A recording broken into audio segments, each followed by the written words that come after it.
Chapter 1. The Shattered Night by Puget Sound.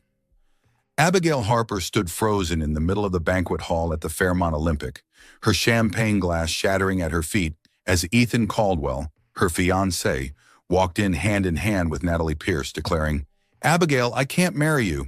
Natalie is my future." The sound of breaking glass rang out sharply, cutting through the gentle piano melody lingering in the air. And in that moment, Abigail's entire world seemed to stop turning.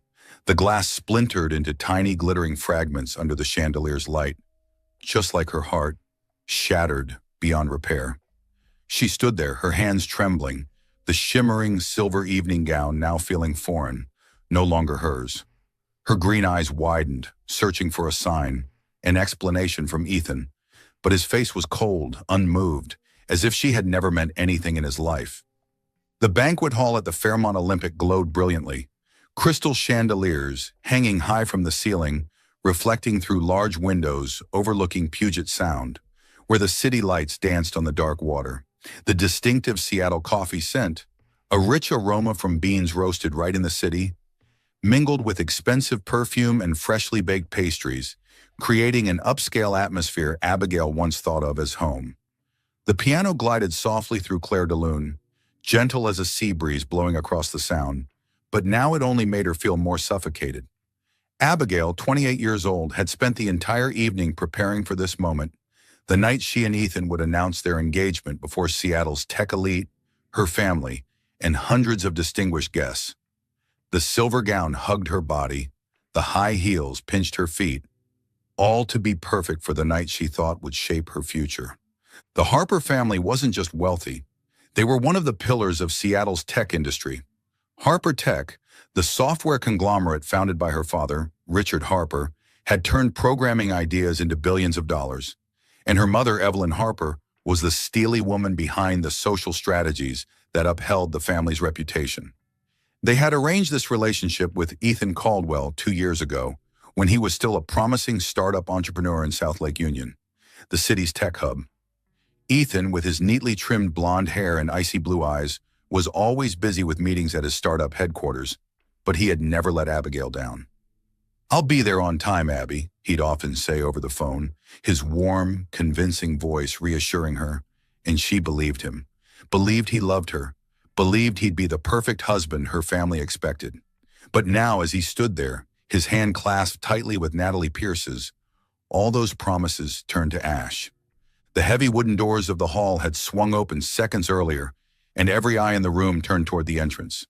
Abigail had smiled, her heart beating faster, thinking Ethan had finally arrived, though later than expected. But her smile froze when she saw he wasn't alone.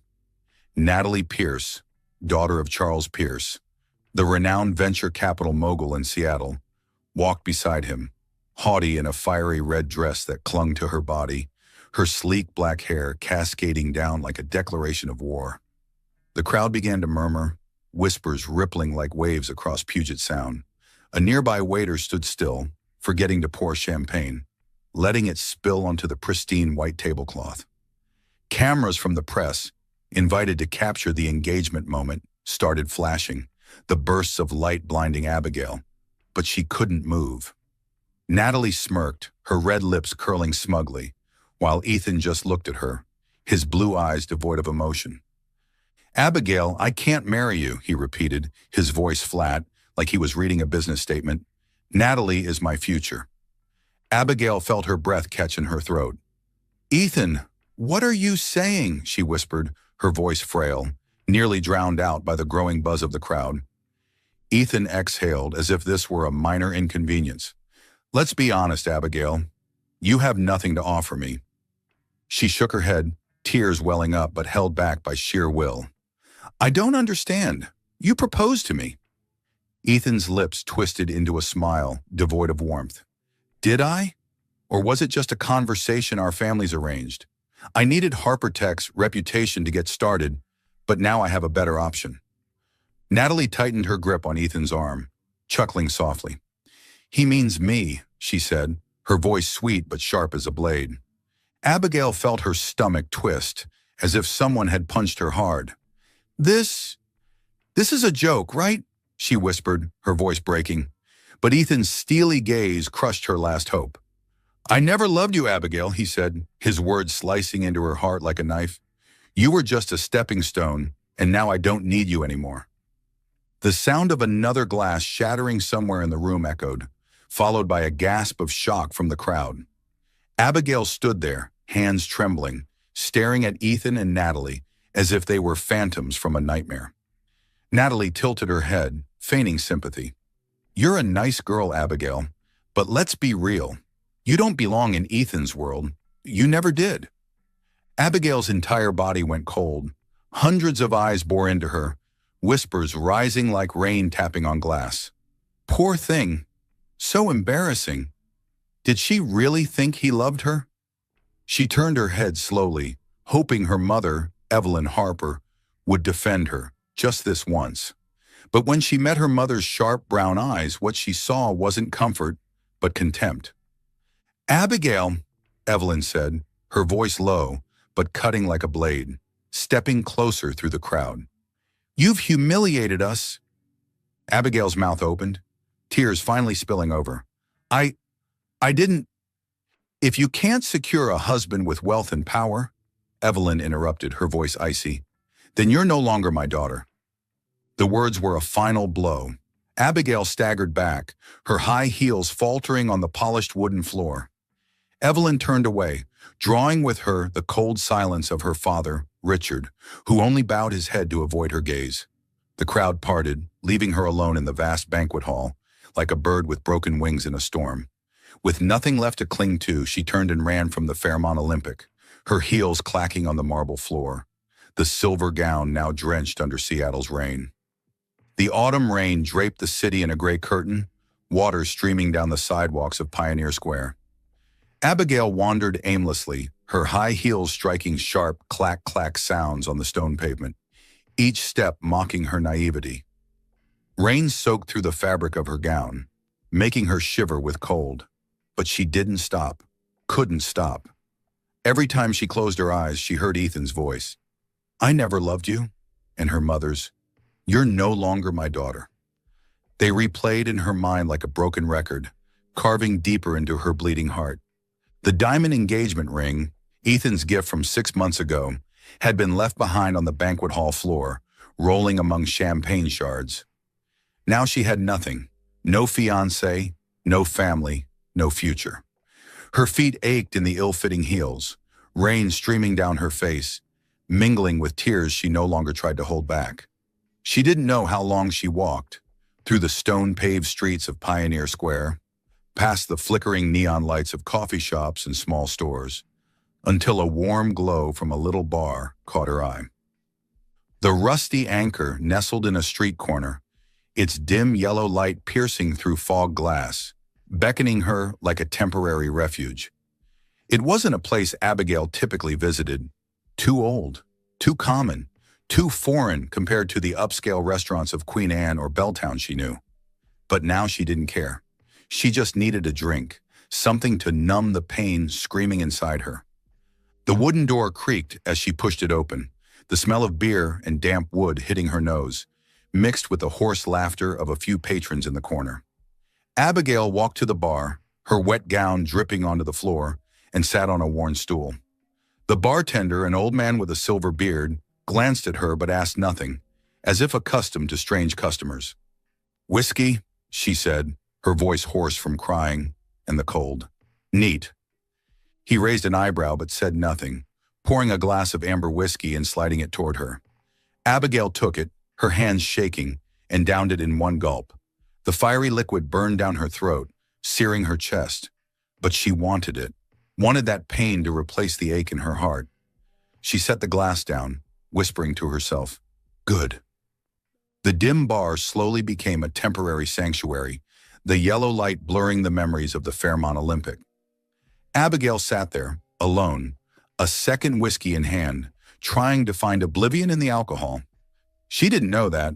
From a shadowed corner of the bar, a pair of green eyes was watching her, and her story was only just beginning. Welcome to Soul Stories. Life can be overwhelming, but here we share heartfelt tales to bring you peace, joy, and inspiration. Your support, every comment, like, and follow means the world to us. It motivates us to create more meaningful and uplifting stories just for you.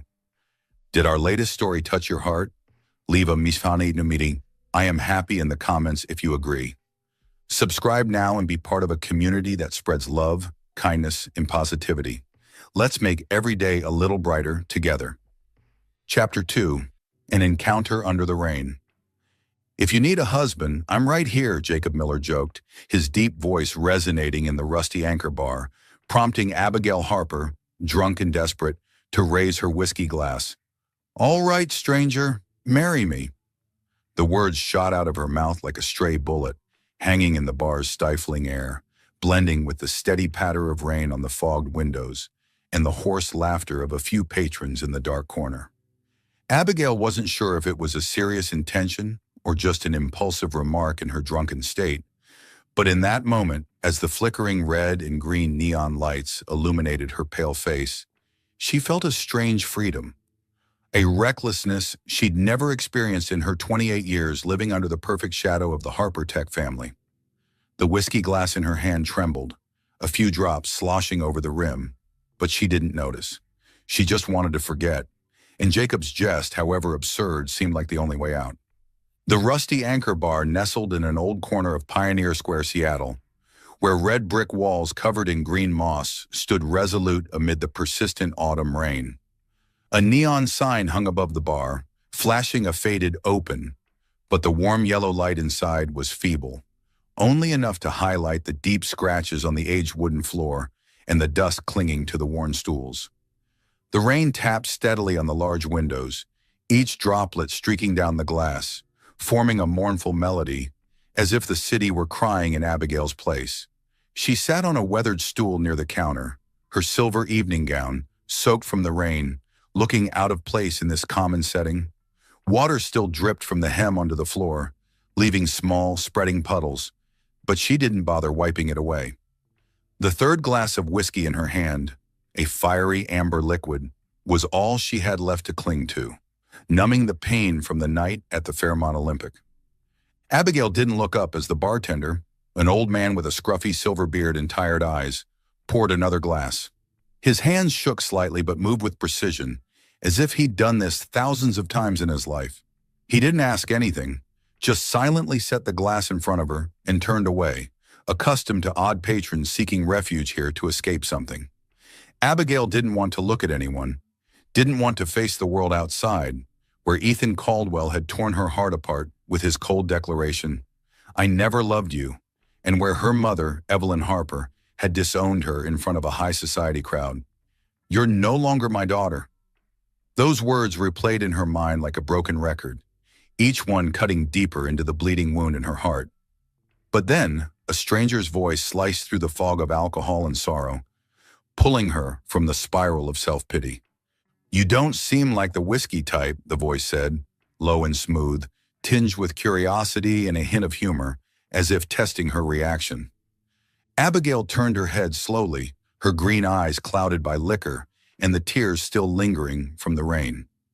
A few stools away, a man leaned against the bar, hands resting comfortably on his thighs, as if he'd belonged there forever. Jacob Miller wasn't the kind of man she typically encountered at lavish parties in Queen Anne or upscale restaurants in Belltown. He didn't wear an expensive bespoke suit, a Rolex watch, or polished leather shoes. Instead, he sported a weathered denim jacket over a plain gray t-shirt, slightly wrinkled as if it had just come out of the wash. His dark brown hair was tousled, a few wet strands clinging to his forehead, likely from the rain, but he didn't bother fixing it. Yet his eyes, a deep blue like Puget Sound on rare clear days, made her pause. They were bright, sharp, as if holding secrets she couldn't fathom, and in that gaze she saw genuine curiosity, free of judgment. "Maybe I wasn't before," Abigail replied, her voice hoarse from too much crying and the chill of the rain seeping into her bones. She took another sip of whiskey, letting the burns sear her throat, wincing but forcing it down. "But people change." Jacob tilted his head, studying her as if she were an intriguing puzzle he wanted to solve.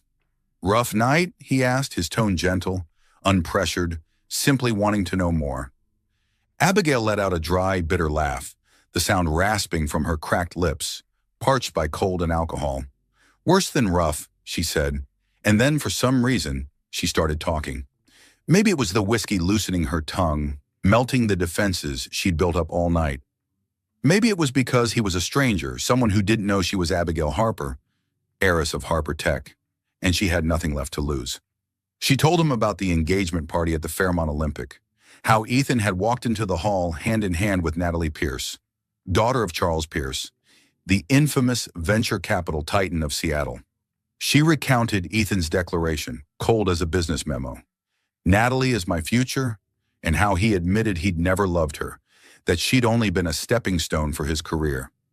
She spoke of Natalie's mocking smile, her mother Evelyn's contemptuous glare as she disowned her in front of the elite crowd, calling her a disgrace to the family. She described the diamond ring she'd left on the banquet hall floor, rolling among champagne shards, and how Seattle's rain had swept her here, to this rundown bar, where she now sat with a whiskey glass like a lost soul. Jacob didn't interrupt. He just sat there listening, his blue eyes never leaving her, as if seeing through the shell of pain she'd built to hide the devastation within. He didn't nod, didn't show pity, just listened. And oddly, his silence made her feel safe, a sensation she'd lost the moment Ethan walked through the banquet hall doors with Natalie. When she finished, her voice fading, her head drooping, the empty whiskey glass rolling on the counter, Jacob finally spoke, his tone soft but carrying an inexplicable surprise. "If you need a husband, I'm right here." Abigail looked up, blinking in shock, then laughed. A real laugh, tinged with the madness of her drunkenness and pain.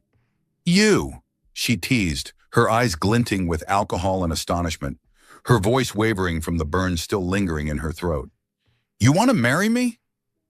Jacob smiled, a slow, lazy grin revealing even teeth and a puzzling confidence that piqued her curiosity. "Why not?" he replied, shrugging as if it were the most obvious thing in the world. "You need a husband, and I don't have anything better to do tonight." It was a crazy idea, utterly ridiculous, a joke any sober person would dismiss. But in Abigail's mind, amid the chaos of pain, betrayal, and intoxication, it held a strange logic. She'd lost everything: Ethan, her family, her reputation, even herself in others' eyes.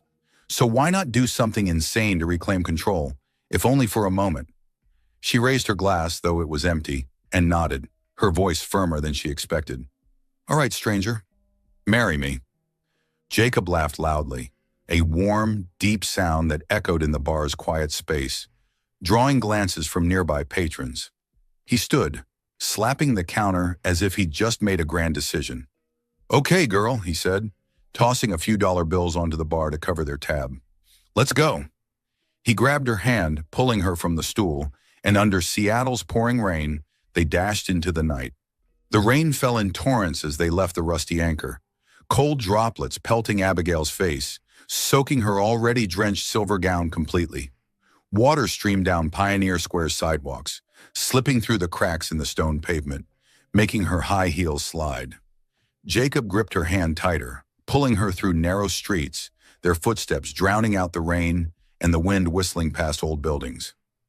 "I know a place in Capitol Hill," he shouted over the downpour, his voice brimming with excitement like a kid with a new game. "A marriage registry open late. Let's go." Abigail didn't resist. She ran after him, her feet aching in the ill-fitting heels, but her head buzzed, as if she were living in an unreal dream. Rain plastered her hair to her face, mascara streaking black trails down her cheeks. But she didn't care. She laughed loudly amid the storm, her laughter mingling with the sound of running water, and in that moment she felt free, a sensation she'd long forgotten. They reached a small building in Capitol Hill, fluorescent lights flickering inside, an old clerk sitting behind a desk with a bored expression, peering at them through thick glasses.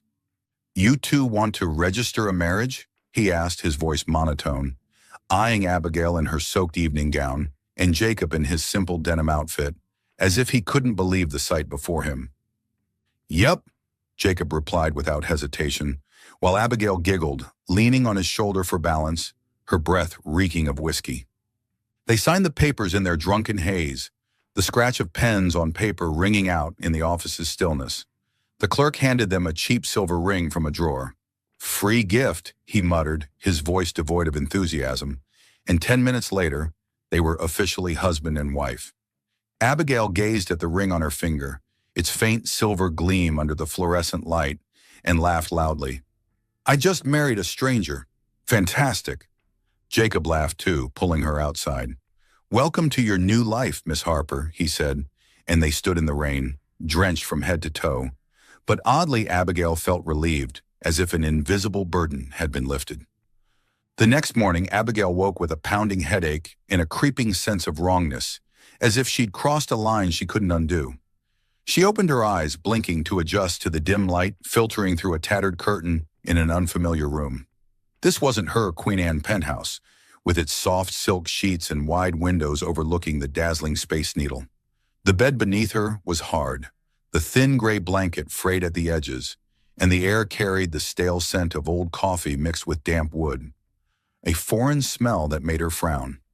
She sat up slowly, clutching her head to ease the pain, and then she saw it, the cheap silver ring on her left finger, glinting faintly in the morning light. Her heart seemed to stop. She turned her head slowly, dreading what she'd find, and there on a worn armchair a few steps from the bed was Jacob Miller. He lay sprawled, shirtless, one arm dangling over the edge, his chest rising and falling steadily with deep breaths. Abigail gasped, clapping a hand over her mouth to stifle the scream rising in her throat. "What have I done?" she whispered, her mind reeling with hazy memories from the night before. The bar, the whiskey, Jacob's joke, and the marriage registry under Seattle's rain.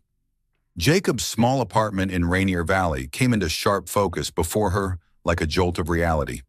The white-painted walls peeled in large patches, exposing rough brick beneath. The wooden floor creaked with every shift she made, and an old bicycle propped in the corner was all she could see in the cramped space. No flat-screen TV hung on the wall, no leather sofa graced the room, no trace of the wealth or comfort she'd known her whole life in Queen Anne. She clutched her head tighter, the headache and panic blending into an unsettling mix, making her want to scream to dispel the suffocating feeling. A noise from the corner snapped her out of her chaotic thoughts. Jacob sat up, rubbing his eyes with his left hand, then turned to her with a lazy smile, as if her waking up here was nothing unusual. "Morning, wifey," he said, his deep voice laced with teasing, his blue eyes twinkling with a hint of mischief. He stood, pulling a gray t-shirt over his head, his tousled hair growing messier as he ran a hand through it. He stepped into the tiny kitchen, a space barely big enough for one, flicked on the gas stove, and rummaged through a cabinet for a few eggs and a slightly stale loaf of bread. The smell of frying eggs began to fill the air, a simple but warm scent that eased some of the chill lingering from last night's rain. Jacob turned back to her, that same smile still on his lips, as if savoring the moment. "Not a dream, Abigail," he said, setting a small plate of scrambled eggs and toast on the scratched wooden table in the middle of the room. "Welcome to the first day of married life."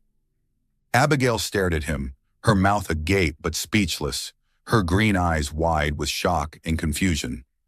The steaming plate of eggs and toast sat before her, Jacob's simplicity unfolding as something both foreign and captivating, like a new breeze blowing through her life, already ravaged since the night at the Fairmont Olympic.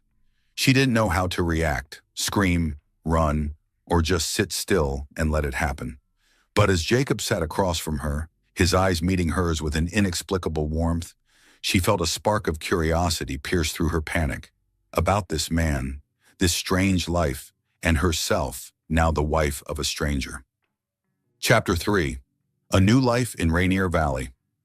"You're not the Harper Tech princess anymore, sweetheart," Jacob Miller said, placing a $1 water bottle into the cart at Pike Place Market, making Abigail Harper blush as she learned for the first time how to live without extravagant wealth.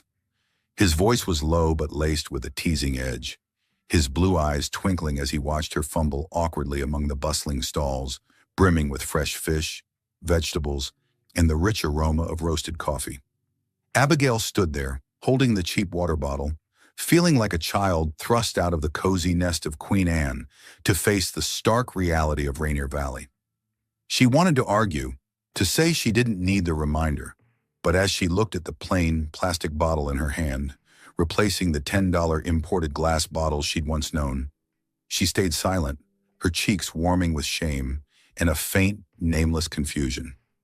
Jacob's small apartment in Rainier Valley was a world entirely different from the life Abigail had known. The white-painted walls peeled in large patches, exposing the rough brick beneath like old weathered scars.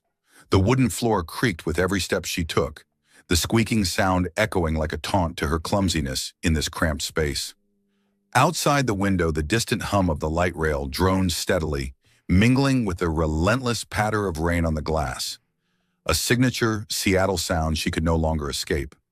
The apartment consisted of just a tiny bedroom, a minuscule kitchen corner with an ancient gas stove, and a living room barely big enough for a frayed armchair and a scratched wooden table. There was no flat-screen TV, no surround sound system, no hint of the wealth she'd once taken for granted in her Queen Anne penthouse. Now Abigail faced a cold reality. No family, no overflowing bank account, no maids or servants, just Jacob and the simple life he offered. The first day after that wild night at the Capitol Hill marriage registry, Abigail woke with a pounding headache and a question looping in her mind. What have I done? But when Jacob set a plate of scrambled eggs and toast in front of her, his lazy smile seeming to soothe her panic, she had no choice but to confront the present. Eat up, he said, his voice warm and low. Then I'll teach you how to survive here. Abigail eyed the plain meal, no eggs Benedict or croissants from a fancy restaurant, and picked up her fork with some reluctance. But when the eggs hit her tongue, she realized she was hungrier than she'd thought. Jacob sat across from her, watching with a mix of curiosity and amusement, as if waiting to see whether she'd crumble or adapt. The days that followed were a series of challenges Abigail had never imagined. Jacob taught her to wash dishes in the tiny sink, the icy water numbing her hands, and she had to learn not to drop the plates as they slipped from her grasp with cheap soap. "You've never washed dishes before?" Jacob asked, half joking, half serious, as she dropped the third plate onto the floor, thankfully unbroken. Abigail glared at him, her hair a sweaty, tangled mess sticking to her forehead, but she didn't answer. She couldn't admit that at home, she'd had maids for everything, from dishes to dusting.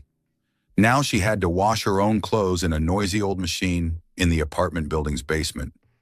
Her clothes, a few expensive pieces she'd brought from that fateful night, emerging wrinkled without a decent iron. "I hate this machine," she muttered, pulling out a silk dress, once worth hundreds of dollars, now crumpled like a rag. Jacob stood beside her, chuckling softly. "It doesn't hate you. You're just not used to it yet." Her first trip to Pike Place Market with Jacob was another shock. She was accustomed to ordering groceries through an app, delivered to her door in organic Whole Foods boxes. But Jacob guided her through the crowded stalls, where the smells of fresh fish, roasted coffee, and newly baked bread blended into a strange but vibrant mix. He carried a plastic basket, picking out produce with a skill she hadn't expected, while she stood there, unsure where to begin. When she reached for a $10 bottled water, Jacob raised an eyebrow, gently taking it from her hand and swapping it for a $1 version. "You're not the Harper Tech princess anymore, sweetheart," he said, his tone teasing but not unkind. Abigail blushed, a mix of embarrassment and irritation washing over her, but she didn't argue. She knew he was right. She wasn't Abigail Harper of Queen Anne anymore. She was just Abigail. Something, a woman learning to live on a few dollars. But not everything was a struggle. Jacob had a way of making her laugh, even when she didn't want to. One evening, she tried cooking dinner, a simple spaghetti dish from an online recipe, but forgot to stir, letting it burn black in the pot. Smoke filled the apartment, and she frantically waved her hands to clear it, while Jacob walked in from the bedroom, took one look at the scene, and burst out laughing. "Planning to burn my place down?" he asked, his voice full of humor, then pulled the pot off the stove and opened the window to vent the smoke. "No big deal. I'll order pizza," he said, patting her shoulder, as if it weren't worth getting upset over. Abigail looked at him, annoyed yet grateful, and for the first time she laughed along. a real, unguarded laugh. Another time when she tripped over a loose floorboard and nearly fell, Jacob caught her quickly, his strong arm wrapping around her waist. "Careful there, princess," he said, his voice softer than usual, and for that brief moment, as his warmth seeped through her thin shirt, Abigail felt an odd sense of safety. But then he let go, returning to his task, fixing an old table lamp, as if it were nothing special. Abigail stood there, her heart beating a little faster, wondering if she was imagining something more. Strange signs began to emerge, stirring doubts about this man. One morning, as Jacob brewed coffee from a cheap supermarket packet, he lifted the mug, inhaling the aroma with an odd focus, then took a small sip, closing his eyes as if savoring a high-end espresso from Italy. Abigail frowned, watching him. "What are you doing?" Jacob opened his eyes, shrugging. "Just like coffee." But she didn't buy it. The way he tasted it mirrored the coffee experts she'd seen at Harper Tech's upscale events, not the habits of a Rainier Valley regular. Then one day, as they passed a bike shop in Columbia City, Abigail teased, "If you could pick any vehicle, what would it be?" Jacob answered instantly without hesitation. "Boeing 787 Dreamliner, Rolls-Royce Trent 1000 engines, 14,000-kilometer range." He spoke with such certainty and detail that Abigail turned to him, mouth agape. "I thought you'd say a bike or a car," she said, half joking, half serious. Jacob chuckled lightly, shrugging. "I like planes." But a flicker in his eyes suggested he'd let slip something he hadn't meant to. The peak of her suspicion came one rainy afternoon when Abigail rummaged through a table drawer for a pen to jot down a shopping list. She pulled it open, and there, beneath a mess of papers, was a stack of cash. Crisp $100 bills, thick enough that she guessed it was at least $5,000. Her heart pounded, her hands trembling as she picked up the stack, feeling the smooth paper under her fingertips. Jacob was poor, wasn't he? They lived in a rundown apartment, ate instant noodles and cheap pizza, bought $1 water instead of 10. So where did this come from? She didn't have time to think further before Jacob's footsteps echoed from the bedroom. He walked in, still in his gray t-shirt and old jeans, hair tousled as if he'd just woken up. "Looking for something?" he asked, his tone casual. Abigail flinched, nearly dropping the money, turning to him with eyes full of doubt. "Where did this come from?" she asked, her voice higher than usual, holding the stack up in front of him. Jacob paused, looking at the money, then at her, the lazy smile vanishing from his face.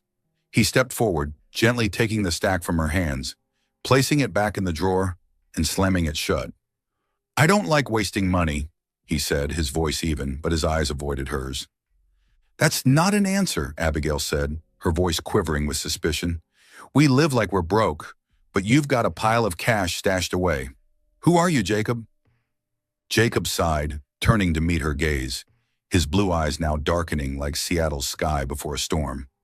"Do you have to dig into everything?" he asked, his voice low but sharp. "I'm your husband. That's enough." Abigail shook her head, stepping closer to him. "No, it's not enough. What are you hiding? Are you a criminal? Or something worse?" Suspicion swelled in her chest like a wave, dragging along dark thoughts. Had she married a con artist, a thief, or someone on the run from the law? Jacob didn't answer right away. He stood still, his hands clenching into fists, then turned and walked out to the small balcony overlooking Rainier Valley's wet streets.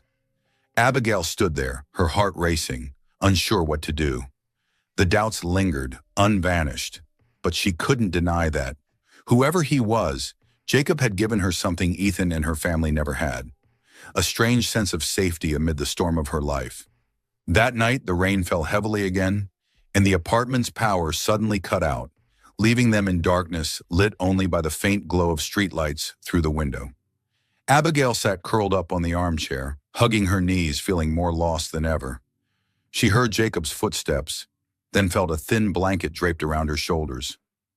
He said nothing, just sat on the floor beside her, silently gazing out at the rain. The warmth of the blanket and his presence eased her coldness, her loneliness. "Thanks," she whispered, her voice so soft it was nearly drowned by the rain. Jacob didn't reply, just nodded slightly, his blue eyes staring into the distance. Abigail looked at him, and in the dark she wondered if she'd misjudged him. The suspicion remained, like a black cloud hovering overhead. But his warmth, even just a small gesture, planted a spark of hope in her heart, a feeling that perhaps, whoever he was, she wasn't entirely alone in this new life. Chapter 4. The Secret Unveiled. "Jacob Ethan Ryder, who are you?" Abigail Harper shouted, throwing the old newspaper onto the table in the Rainier Valley apartment, confronting the husband she'd thought was a penniless man, now revealed as a missing aviation billionaire. Her scream echoed through the cramped space, drowning out the steady patter of rain on the window and the distant hum of the light rail. The newspaper, a yellowed, crumpled sheet from 3 years ago, landed on the scratched wooden table, right between a plate of dry toast and a cold coffee mug Jacob had brewed that morning. Abigail stood there, her hands trembling, her green eyes blazing with anger and confusion, staring intently at Jacob. He stood across from her, still holding the spoon he'd been stirring his coffee with, his face motionless for a moment. But a flicker of panic flashed through his deep blue eyes before they settled back into an unreadable calm. The small apartment suddenly felt more stifling than ever, as if the peeling walls and low ceiling were closing in around them, forcing her to face the truth she'd just uncovered. A truth that upended everything she'd believed about this man. It all began on a weekend morning at Pike Place Market, where Abigail and Jacob had gradually formed a routine together after nearly 2 weeks of living in the rundown Rainier Valley apartment. Pike Place Market was a vibrant world, far removed from the cold stillness of Queen Anne she'd once known. The smell of fresh fish from the seafood stalls mingled with the rich aroma of roasted coffee from small vendors, the shouts of hawkers blending with the sound of waves lapping at Elliott Bay not far off. Bright tulip bouquets lined up in rows, baskets of red apples and freshly baked bread, painted a lively picture that Abigail was starting to feel at home with. She walked beside Jacob holding a plastic basket, learning to pick out produce under his guidance, something she'd never imagined doing in her Harper Tech heiress life. "These potatoes are cheaper at that stall," Jacob said, his voice low and even, pointing to a pile of earthy brown spuds in the corner. He wore his weathered denim jacket and gray t-shirt, his old sneakers caked with mud from yesterday's rain, looking no different from an ordinary Rainier Valley laborer. Abigail nodded, still awkward as she held a potato, the rough skin making her grimace. "I don't know why we don't just buy frozen stuff to save time," she muttered, but Jacob only chuckled softly, that lazy smile now a familiar part of her new life. They passed the fish counter, where vendors tossed salmon back and forth like a performance, making Abigail laugh, a light sound she hadn't expected to still be capable of after the shattering night at the Fairmont Olympic. Jacob paused, looking at her with warm eyes. "You've got a nice laugh, princess." Abigail blushed, turning away to hide her smile, but inside a strange feeling stirred. A touch of comfort, a hint of safety she hadn't felt since Ethan Caldwell betrayed her and her mother, Evelyn Harper, disowned her. But that peaceful moment dissolved when a familiar voice, sharp and dripping with sarcasm, cut through from behind. "Well, look who we have here." The voice sliced through the vendor's calls like a knife. Abigail stiffened, her hands gripping the plastic basket so tightly her knuckles turned white. She turned slowly, and there stood Ethan Caldwell in the crowded walkway of Pike Place, dressed in an expensive gray suit, his blonde hair neatly combed as always. Beside him was Natalie Pierce, her arm looped possessively through his, a black dress hugging her figure, accentuating her glossy blonde hair, her red lips curling into a smug smile. Abigail's stomach twisted, as if time had rewound to that night at the Fairmont Olympic, when Ethan declared, "Natalie is my future." Jacob stepped forward, resting a hand lightly on her back, his voice low but edged with caution. "Friends of yours?" Abigail took a deep breath, trying to keep her tone steady. "Something like that." Ethan smirked, the cold smile she'd once found charming now making her sick. "I have to say, I almost didn't recognize you, Abigail," he said, his eyes scanning the old sweater she'd borrowed from Jacob and the cheap sneakers she'd bought at a discount store. "No more evening gowns, no more diamonds. Such a pity." Natalie giggled softly, eyeing Jacob up and down with disdain. And this must be your husband, huh? A real Rainier Valley native. Abigail felt her blood boil. She stepped forward, her voice firm. He loves me, unlike you, Ethan. The words slipped out before she could think, but she didn't regret them. She locked eyes with Ethan, seeing his smile falter for a moment, but then he laughed loudly, his tone dripping with mockery. Love? Oh, Abigail, that's cute, but love doesn't pay the bills. Natalie leaned into Ethan, her red lips curving. Let's be real, Abigail. What does your husband have besides that ratty jacket? Abigail clenched her fists, ready to retort, but Jacob spoke first, his voice smooth yet chilling. I have enough. He smiled, a small, cryptic smile, as if he held a secret neither Ethan nor Natalie could grasp. His blue eyes flashed with something, calculation, confidence, making Ethan frown, as if for the first time he felt uncertain.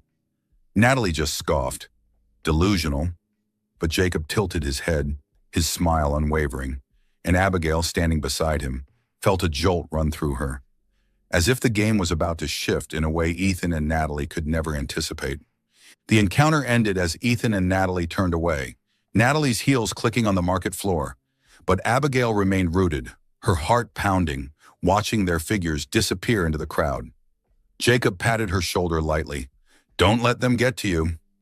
Come on, we still need coffee. She nodded, but in her mind, Jacob's mysterious smile lingered, a big question mark she couldn't yet answer. The truth hit Abigail on a rainy afternoon, alone in the Rainier Valley apartment. Jacob had gone out to work. He said he was fixing a bike for a friend, but she wasn't sure if that was true.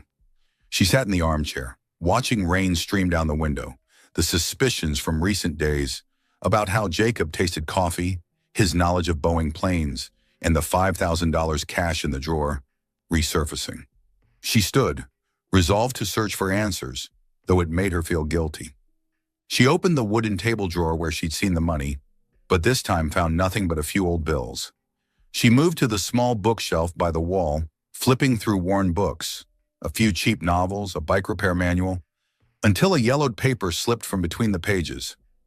Abigail picked it up, her heart racing as she read the bold headline. Jacob Ethan Ryder, heir to Ryder Aviation, vanishes after financial scandal. Below was a photo, a young man with dark brown hair and deep blue eyes, unmistakable. Jacob, her husband, but in an expensive suit instead of a frayed denim jacket. The article detailed Ryder Aviation, a billion-dollar aviation empire, and how Jacob Ethan Ryder, the sole heir, had disappeared 3 years ago after his father was accused of embezzling company funds. No one knew where he'd gone, until now.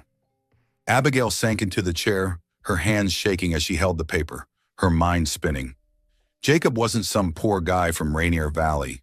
He was a billionaire, someone who could buy Harper Tech if he wanted, but he'd hidden it, letting her believe he was penniless. Her blood surged, a mix of anger and hurt. When Jacob walked into the apartment hours later, smelling of rain and machine oil, his hands dirty, she stood, facing him with the newspaper in hand. Jacob Ethan Ryder, who are you? She yelled, tossing the paper onto the table, her voice breaking with emotion. Jacob stopped, his arms dropping, glancing at the paper, then at her. He didn't speak at first, just sighed, running a hand through his wet hair, his face now weary instead of sporting its usual lazy smile. Abigail, calm down, he said, his voice low but steady. I can explain. Explain? She cut in, stepping closer, her eyes blazing. You let me think you were some broke guy living in this dump when you're a billionaire?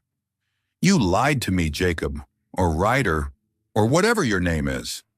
Jacob looked at her, his blue eyes darkening like Seattle's sky before a storm. I didn't lie to you, he said, his voice low but firm. I just hid part of the truth. Part of it? Abigail laughed bitterly, tears welling up but held back. You hid an entire aviation empire, a whole life I didn't know about. Why, Jacob? Why did you do it? He stepped forward, reaching to touch her shoulder, but she stepped back, her warning glare stopping him. He sighed again, sitting in the armchair, his hands clasped as if searching for the right words. I walked away from Ryder Aviation 3 years ago, he began, his voice steady and low. My father embezzled money from the company, and when it all came crashing down, he blamed me. The press hounded me, my family turned their backs, and people I'd called friends used me. I was tired of being seen as a walking safe, Abigail. I wanted to know if anyone could love me for me. Not for Ryder, not for money. Abigail stood there listening, but each word only deepened her hurt. So you picked me as your experiment? She asked, her voice trembling. You let me live in this poverty. Let me believe you had nothing, just to test if I'd love you? No. Jacob stood, his voice rising, the first time she'd seen him lose his cool. I didn't pick you to test. I met you at the Rusty Anchor, and you were more real than anyone I'd ever known. You didn't need money, didn't need fame. You just needed an out. And I wanted to be with you. Abigail shook her head, tears finally falling. You don't get it, Jacob. Ethan betrayed me. My family abandoned me. I thought you were real, a simple man, no schemes. But now I know you lied too, and I don't know what to believe anymore. Jacob stepped closer, and this time she didn't pull away, though her eyes remained wary. I didn't lie about my feelings, he said, his voice softening, almost pleading. I wanted to know if you'd love me for me, not for Ryder Aviation. And when I saw you at Pike Place today, defending me against Ethan, I knew. You're the realest person I've ever met. Abigail looked at him, her heart torn between the hurt and the feelings she'd started to develop over their days together. She wanted to believe him, wanted to trust that his kindness, the times he caught her when she stumbled, laughed when she burned dinner, was real. But the truth about his identity stabbed like another knife into the fragile trust she'd begun to build. I need time, she whispered, her voice breaking, then turned, opened the apartment door and stepped outside, leaving Jacob standing there, his hands hanging limp in silence. Seattle's rain poured heavily as Abigail left the Rainier Valley apartment, her cheap sneakers soaking through instantly, but she didn't care. She walked aimlessly through the wet streets, past small houses tucked under evergreen trees, until she reached Gasworks Park. The park sat on Lake Union's shore, the old gas plant's rusted smokestacks looming under a gray sky, like a symbol of the ruin inside her. She sat on a wooden bench, rain streaming down her face, mingling with tears she could no longer hold back. She hugged her head, wrestling with two conflicting emotions. Part of her was furious at being deceived again. Ethan had used her as a stepping stone, and now Jacob had hidden an entire billionaire life from her. But another part recalled the moments with him, how he'd wrapped a blanket around her during a blackout, how he'd laughed at her clumsy dishwashing, how he'd shielded her with quiet confidence against Ethan and Natalie. Had she misjudged him? Were his feelings real, or just another game where she was a pawn? The rain kept falling, freezing cold, but Abigail sat there, staring out at Lake Union's misty expanse, unsure what to do. She couldn't return to the apartment yet, not while her trust lay in pieces, but she couldn't deny that, despite the doubt and pain, an invisible thread still tugged her toward Jacob, a man she'd come to love, even without knowing who he truly was. Chapter 5. A Choice Under Seattle's Lights. I want you to choose me for love, not because you were drunk, Jacob Miller said, kneeling on the rooftop of the Space Needle, offering a dazzling diamond ring under Seattle's lights as he asked Abigail Harper, "Do you still love me?" His voice was warm but trembling, as if his entire world hinged on her answer.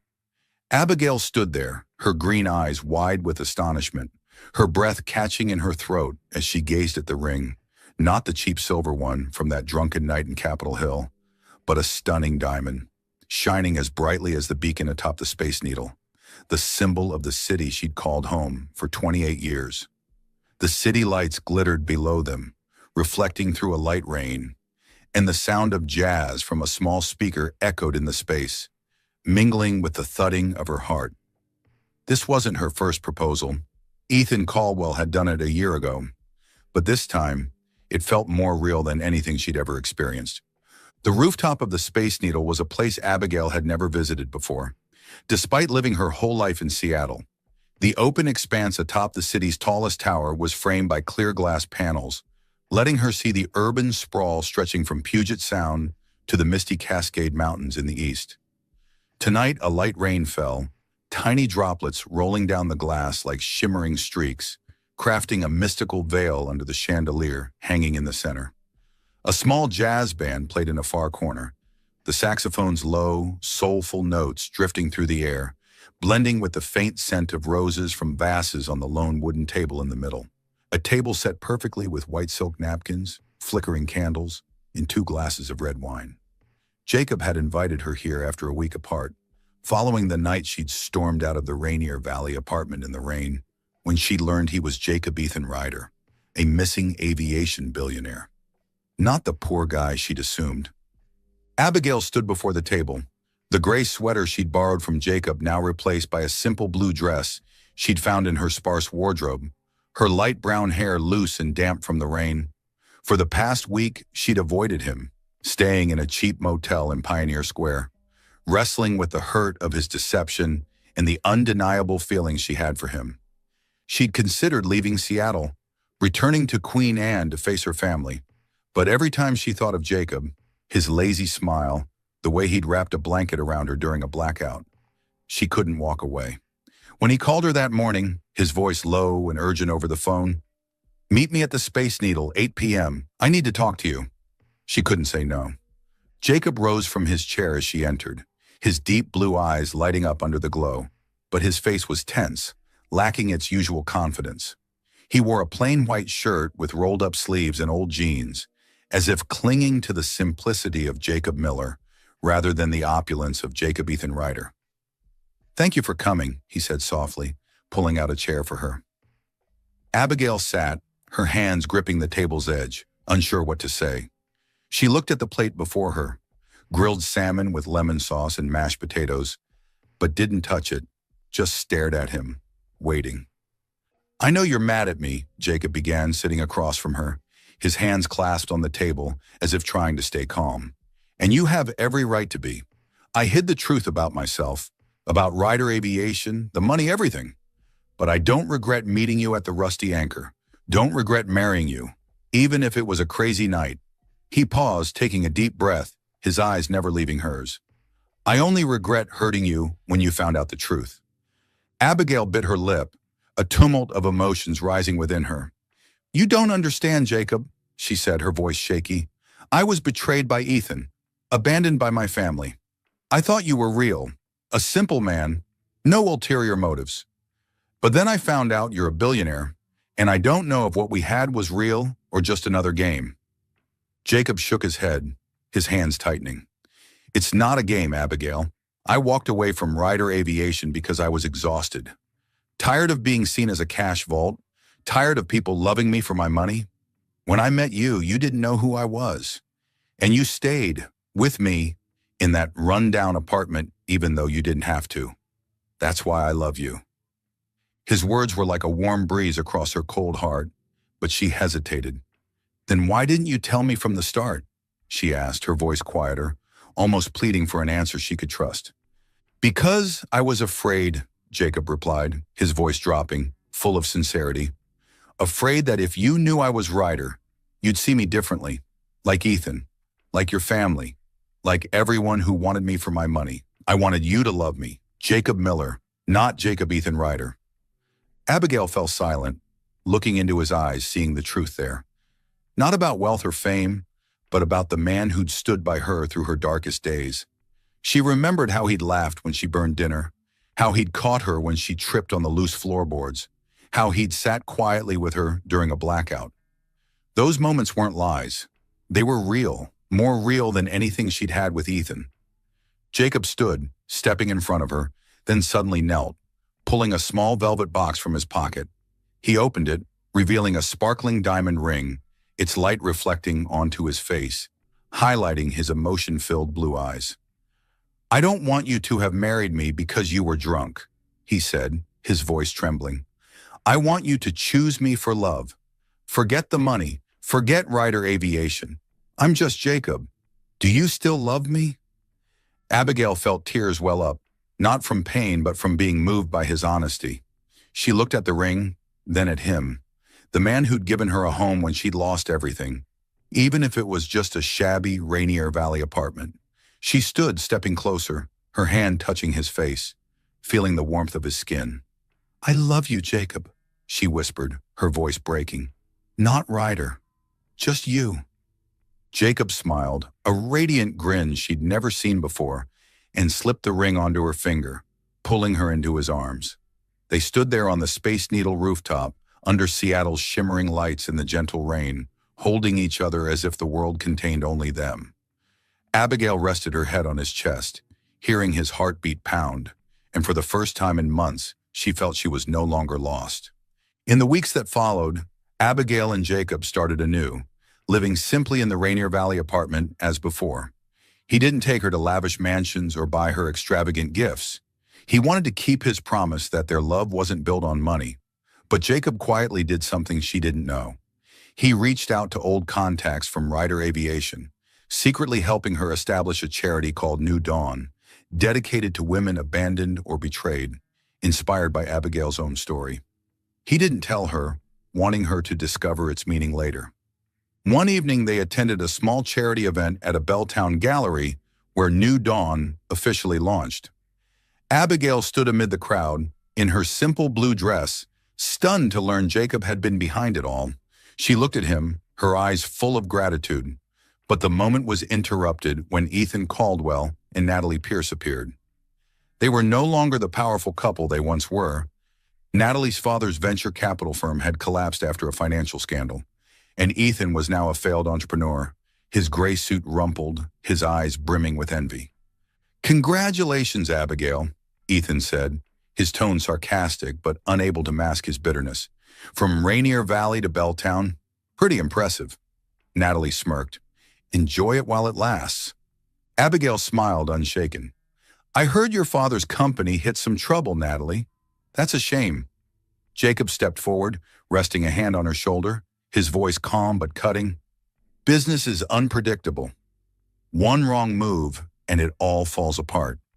Ethan's face darkened. Natalie clenched her fist, but they said nothing, turning away and fading into the crowd. Abigail watched them go, then turned to Jacob, smiling. "I think I owe Ethan a thank you." He raised an eyebrow. "For what?" "For leaving me," she said, her voice firm. "If he hadn't, I wouldn't have found you." A few days later, Abigail emerged from another New Dawn meeting at Pike Place Market, having just persuaded a major donor. As she left the market, a swarm of paparazzi surrounded her, cameras flashing, voices shouting. "Abigail Harper, what do you think of Ethan Caldwell betraying you for Natalie Pierce?" She paused, took a deep breath, then stepped to the microphone, her green eyes blazing with a confidence she'd never had before. "I'm not Ethan Caldwell's victim," she said, her voice ringing clear over the light rain. "I'm Abigail Harper, and I choose my own future." She turned, stepping onto Jacob's old bike. He stood waiting at the market's edge, his lazy smile on his lips, leaving the stunned crowd behind. That declaration wasn't just for the press, but for herself, a vow that she'd found her path, no longer defined by her past. Chapter 6, Light from the Ashes. The sun cast golden rays over Elkey Beach, where gentle waves lapped softly against the fine sand. The air carried the salty tang of the sea, mingling with the clear, bright laughter of children. Abigail sat on a blanket spread across the sand, her eyes following two little ones, Emma and Noah, running barefoot, sand kicking up with each tiny step. The sea breeze brushed lightly through her hair, bringing a peace she once thought she'd never find. Jacob sat down beside her, one arm wrapping around her shoulders, the other holding a steaming cup of coffee. "Those two are full of energy, aren't they?" Abigail smiled, leaning into her husband's shoulder. "Just like you." Jacob laughed, his eyes sparkling with a joy only she could see. They had weathered so many storms, faced countless challenges to reach this day. Neither of them was the person they used to be. Jacob was no longer a man fleeing his past, and Abigail was no longer the girl defined by brokenness. Together, they had rebuilt, rising from the ashes. After overcoming a tumultuous past, they decided to turn their pain into purpose. The Harper Ryder Foundation was born with a mission to support women who had lost everything, whether due to divorce, financial ruin, or dire circumstances, offering them a chance to rebuild their lives. They provided scholarships, skills training programs, and temporary housing for those needing a place to start anew. Our foundation has helped over 500 women already, Abigail said, her eyes shining with pride. I never thought I could do something like this. Jacob squeezed her hand gently. You've always been stronger than you realize, Abigail. She turned to look at him, feeling the sincerity in his gaze. So have you, Jacob. You've overcome the things you feared most. He nodded, his eyes following Emma and Noah, his heart filled with a simple happiness he hadn't known he craved so deeply before. They didn't choose a life of luxury, didn't return to glittering penthouses or the hollow high society parties. Instead, they opted for a small house in Seattle's suburbs where a garden bloomed with lavender, where each morning Abigail brewed coffee and listened to the kids chatter, calling for their parents. Their life wasn't perfect, but it was real and it held meaning. That afternoon, they took the children to Cary Park. From there, the entire city of Seattle stretched out before them, the sunset painting the sky in shades of red. Emma and Noah chased each other across the grass, their laughter ringing out in the carefree joy of childhood. Abigail turned to Jacob, her gaze tender. Thank you, Jacob, for staying, for not running away. Jacob smiled, taking her hand. I'm the one who should thank you, for believing in me, even when I didn't deserve it. They sat there side by side, looking toward a future free of shadows, free of deceit, where only love and wholeness remained. Thank you for following this heartfelt story of Soul Stories channel. Share your thoughts about the story in the comments below. If you believe that true love can withstand all trials and sometimes begins in the simplest of ways, don't forget to hit the like button and share this story with your friends. To never miss out on touching and meaningful stories, subscribe to our channel and help us spread messages of love and warmth to everyone. Let's cherish the beautiful moments of life and love.